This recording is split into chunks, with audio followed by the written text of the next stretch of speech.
后来，这个国内的疫情严重，这个确诊的人数超过11000人，死亡的人数嘛一直在增加。面对着特别到来的五一节，中央一直呼吁大家减少跨县市来刷动，莫来回乡。指挥中心嘛来公布着五一节防疫的措施。要谢谢全国的民众我们高铁跟台铁都持续还在退票那像到昨天晚上统计已经又就前天来讲，高铁跟台铁合起来又减少了6000张所以目前高铁的订票数是38000多张，台铁是26000多张。那昨天交通部也做了一个在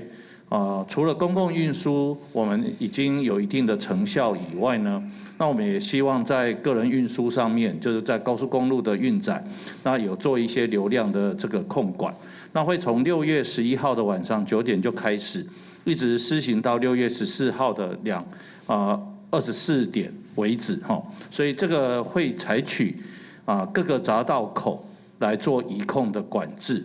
那目的就是希望大家还是维持3级警戒的这样的一个措施，非必要不要外出非必要不要外出。所以它会控制我们在交通部会在这个匝道移控上面呢，会控制这个高速公路的流量，会控制在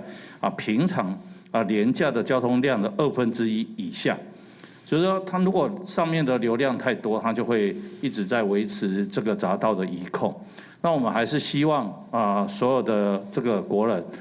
谢谢大家在这段时间对于端午节的部分，那也都非常发挥这样的一个力量。那大家都可以再待在原来的住所。那我们也要提醒